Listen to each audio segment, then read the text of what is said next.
Okay, so let me ask you this. Who is the most valuable player in the NFL? Seems like a simple question, but who is it? Just think about it, okay? Is the most valuable player in the NFL different than the MVP? I mean, I know that sounds dumb, but is the player who deserves to win the NFL MVP award the player who is the most valuable to their team or the most valuable in the league? Well, for the last couple of seasons, it's no secret that the MVP is pretty much only a quarterback's award, but also a quarterback's award on a good team as well. The last 10 MVP winners, who have all been quarterbacks by the way, have averaged 13 wins a season. 13 wins has been the standard recently, and if you're not a true Super Bowl contender, the MVP voters aren't going to look your way. That's just the way it is. But what if I told you we're all looking at the MVP award wrong? And what if I told you the way we even perceive value historically hasn't really been accurate in the slightest?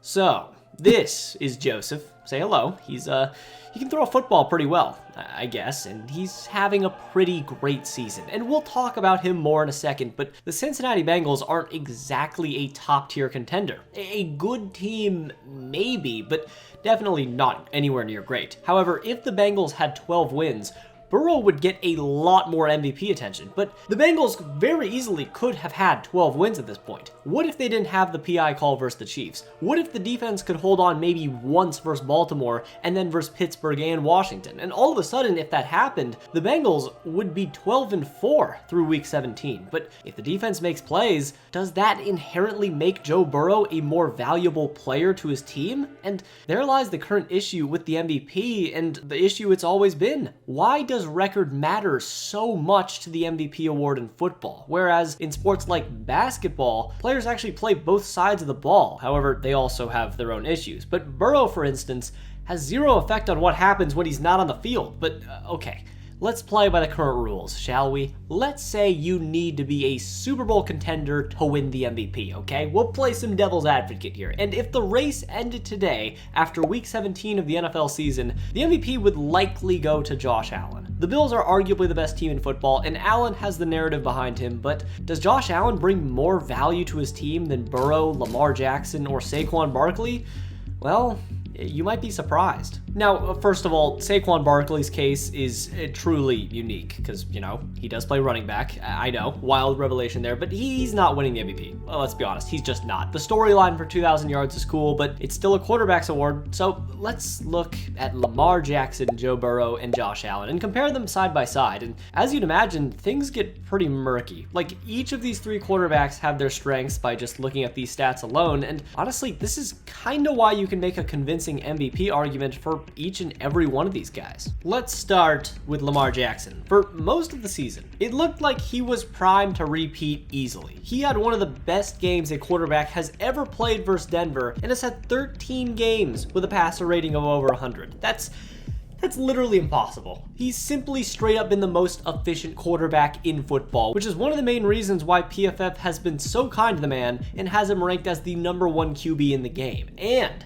as a quarterback, if we want to keep going with the stats, Lamar Jackson has more rushing yards this season than Breece Hall and was moderately close to a 1,000-yard season as a pure rusher. And that's not even new to Lamar, but he did this also while leading the most efficient offense in football, leading the NFL in EPA, and just by the eye test. I mean, you could say that no quarterback in the NFL has been in more control of their offense than Lamar Jackson, as he's a combined 3-0 versus Joe Burrow and Josh Allen this season. And that's why Lamar Jackson should win the MVP. But this is Joshua Allen. And for Allen, I really feel like his stats, although are great, aren't his strongest case to be the MVP. Yes, he's first in adjusted EPA, an absurdly impressive stat, like analytics guys can easily argue is the best stat in the entire NFL right now to determine on-field value. However, I don't agree with that entirely. It's useful, but I mean, Brock Purdy dominated that stat last season. I don't believe he was even top 3 in terms of the MVP. But the stat I am most interested in with Josh is his big time throws. And this is also just about the eye test for me too. But I'd argue, with Mahomes being a little bit more boring this season, no player makes something out of nothing more than Josh Allen in football right now. And he is the entire Bills offense almost by himself. They do not function without Josh Allen. When he's in space and can roll out of the pocket, there is no QB you'd rather see less than Josh Allen as a linebacker one-on-one. So that's what it is for me. The best player on the best team is historically how it has gone in the past with the NFL, and Josh Allen's stats are great, and as of now, the best player on the best team is Josh Allen. The Bills are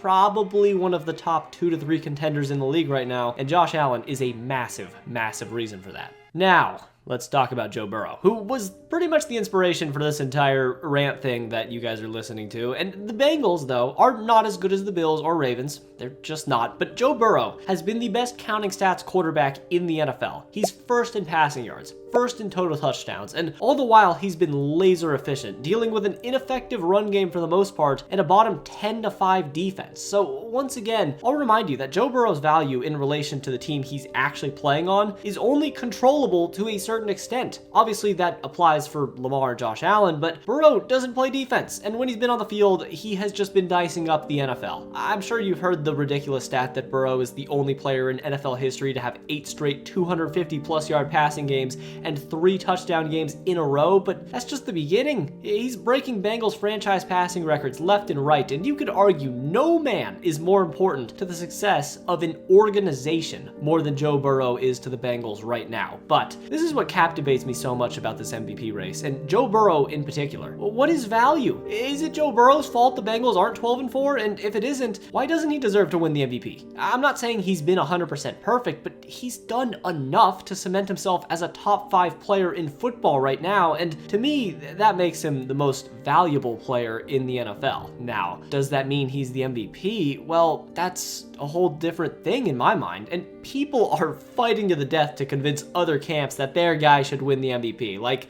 bro, we don't need to galaxy brain ourselves here. We don't need wide receiver separation stats to help Josh Allen win the MVP. Come on now, man. We know Rashad Bateman isn't a top 10 receiver. Stop. But scheme does matter, and each of these quarterbacks, Allen, Burrow, and Lamar, are their schemes, and they deserve recognition for having ridiculous seasons individually. So instead of getting salty and using stats against other guys, can we just appreciate greatness? But for what it's worth, if I had to give one answer, because I guess I owe you that for watching this video all the way through, after looking over at all the stats and watching all 3 guys play all season, if I had to vote, I would give the MVP award to Lamar Jackson, who is quietly building a Peyton Manning-esque resume as a player early on in his career, for better or for worse. But maybe that elusive Super Bowl may just be coming really, really soon. But anyways, if you like this video, then subscribe, because I got a lot of videos on the channel just like this one. And if you did like this video, then watch this video I did a few days ago on Joe Burrow and the Cincinnati Bengals and their entire franchise's misery. It's pretty good, trust me. And thanks to all my patrons for pledging $1. It truly does mean a lot. But anyways, until next time.